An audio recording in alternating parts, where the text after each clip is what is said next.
Hello friends, एक गर्भवती के शाप के कारण सीता जी को सहना पड़ा था वियोग। सनातन धर्म के ग्रंथों में बताया गया है कि बुरे कर्मों का फल हमेशा बुरा ही मिलता है, चाहे वह इंसान हो या फिर ईश्वर। इसका एक उदाहरण माता सीता का है, जिसका जिक्र रामायण में किया गया है। दरअसल रामायण कई भाषाओं में लिखी गई है। अलग अलग रामायण में कई तरह की दंत कथाएं मिलती हैं, जिनसे कई लोग परिचित नहीं हैं। इस कथा के अनुसार माता सीता को एक तोते का शाप मिला था, जिसकी वजह से उनको भगवान राम से अलग रहना पड़ा। पहले माता सीता को वनवास के दौरान रावण अपहरण कर लेता है और उसका वध करने के बाद माता सीता के साथ भगवान राम की अयोध्या में वापसी होती है। फिर धोबी की वजह से माता सीता को अलग रहना पड़ता है। हम सबके मन में सवाल उठता है कि राम तो भगवान है, फिर वह अपनी पत्नी से अलग क्यों रहे। विवाह पंचमी के अवसर पर आइए जानते हैं इससे जुड़ी एक कहानी के बारे में। बगीचे में सहेलियों के साथ थी माता सीता। कथा के अनुसार माता सीता बाल्यावस्था में अपनी सहेलियों के साथ बगीचे में खेल रही थी।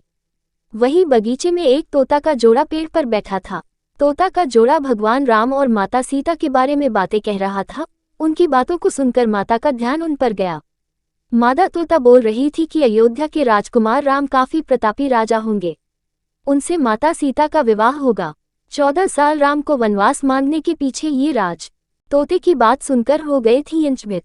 तोते के मुख से भावी पति का नाम सुनकर माता सीता अंचभित हो गईं। उन्हें अपने बारे में और जानने की इच्छा जागृत हुई, इसलिए उन्होंने अपनी सखियों से कहकर दोनों पंछियों को पकड़ लिया। फिर उन दोनों को पुचकारक पूछा कि भविष्य के बारे में इतना ज्ञान कहाँ से प्राप्त हुआ। तब पंछियों ने बताया कि इससे पहले हम महर्षि वाल्मीकि के आश्रम में रहते थे, जहाँ हर रोज राम और सीता के जीवन के बारे में बताया जाता है, इसलिए उनको दोनों के बारे में हर चीज कंठस्थ याद हो गई है। सीताजी के सवालों के जवाब देते रहे तोतों का जोड़ा। सीताजी ने पंछियों से कहा कि जिस जानक पुत्री सीता की तुम लोग बात कर रहे हो, वह मैं ही हूँ। मुझे मेरे और राम के बारे में और भी बातें जाननी हैं। तब नर तोता ने कहा कि हे सीता, आपका विवाह अयोध्या के राजा दशरथ के ज्येष्ठ पुत्र राम के साथ आपका विवाह होगा और आपकी जोड़ी तीनों लोकों में सबसे अद्भुत होगी। नर तोता ने की माता सीता से विनती। सीताजी ने कहा कि जब तक मेरा विवाह नहीं हो जाता तुम दोनों मेरे साथ राजमहल में रहोगे और तुम वहां सारी सुख सुविधाएं मिलेंगी। सीताजी की बात सुनकर तोता का जोड़ा घबरा गया। तब नर तोता ने कहा, हे जनक पुत्री, हम गगन के पंछी हैं, इसलिए पिंजरे में बंद रहकर हम जीवित नहीं रह पाएंगे, इसलिए हमको आजाद कर दीजिए। तोते ने इसके लिए बहुत याचना की। तब सीताजी ने नर तोते को छोड़ दिया, लेकिन मादा तोता को नहीं छोड़ा और कहा कि यह मेरे साथ रहेगी। तोता ने दिया माता सीता को शाप। नर तोता ने कहा कि मेरी पत्नी गर्भवती है, इसलिए ऐसे समय पर उसको जाने दें।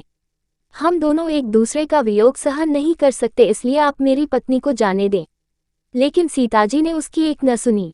इस पर मादा तोता को बहुत गुस्सा आया और शाप दिया कि जिस तरह तुमने गर्भावस्था में मेरे पति से मुझको अलग कर दिया है, वैसे ही गर्भावस्था के दौरान तुमको भी पति वियोग सहना पड़ेगा। इतना कहते ही मादा तोता ने अपने प्राण त्याग दिए। इस तरह हुआ वियोग। मादा तोता के प्राण त्यागने के कुछ समय बाद नर तोता के पत्नी वियोग में प्राण चले गए। इससे माता सीता को बहुत दुख हुआ, लेकिन तब तक बहुत देर हो चुकी थी। बताया जाता है कि अगले जन्म में तोता वही धोबी था जिसने माता सीता के चरित्र पर उंगली उठाई थी, जिसके बाद भगवान राम ने सीता का गर्भावस्था के दौरान त्याग कर दिया। तब माता सीता महर्षि वाल्मीकि के आश्रम पहुंची और वहां उन्होंने लव कुश को जन्म दिया। देवी सीता के वियोग की अन्य कथा भी है। देवी सीता के वियोग की कथा अन्य पुराणों में ये भी मिलती है कि उनका संबंध देवर्षि नारद से माना जाता है। कथा के अनुसार एक बार नारद जी को अभिमान हो गया था कि कामदेव भी उनकी तपस्या और ब्रह्मचर्य को भंग नहीं कर सकता। उन्होंने यह बात अभिमान में शिवजी के बाद श्रीहरि को बताई। तब श्रीहरि ने एक योजना बनाई कि नारद को इस बात का घमंड हो गया है, जो कि सही नहीं है। इसके लिए उन्होंने एक योजना बनाई और माया रची। भगवान विष्णु ने नारद जी के सामने रची माया।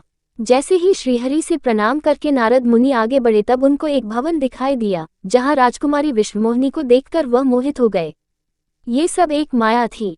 राजकुमारी का रूप नारद जी का तप भंग कर चुका था और वह राजकुमारी को पाने के लिए भगवान विष्णु की शरण में पहुंचे और कहा कि हे प्रभु, आप मुझे अपना श्रीहरि का सुंदर रूप दे दीजिए। तब भगवान ने कहा कि हे नारद जी, ऐसा न हो कि आप इस रूप को लेकर बाद में पछताएं। दरअसल नारद जी राजकुमारी का रूप देखकर भूल गए थे कि उनका एक रूप वानर का भी है। तब उन्होंने वही रूप नारद जी को दे दिया। नारदी ने भगवान विष्णु को दिया शाप। जब नारद जी राजकुमारी के स्वयंवर में पहुंचे तब पूरी सभा बंदर वाले मुख को देखकर हंसने लगी और राजकुमारी ने भी मुख को देखकर वरमाला नहीं पहनाई। तब नारद जी ने सोचा कि आखिर सभी मुझे देखकर हंस क्यों रहे हैं और राजकुमारी ने मुझे माला क्यों नहीं पहनाई। तभी भगवान विष्णु सभा में पधारे और राजकुमारी ने उनको माला पहना दी। तब उन्होंने पानी में अपना मुख देखा और वानर वाला मुख देखकर क्रोधित हो गए और क्रोध में उन्होंने भगवान विष्णु को शाप दे दिया कि जिस तरह से मैं स्त्री के लिए तड़पा हूँ आप भी पृथ्वी पर स्त्री वियोग का सामना करेंगे। जब माया का प्रभाव खत्म हुआ तो नारद जी को अपनी गलती का एहसास हुआ और उन्होंने क्षमा मांगी। तब भगवान राम और माता सीता को वियोग का सामना करना पड़ा।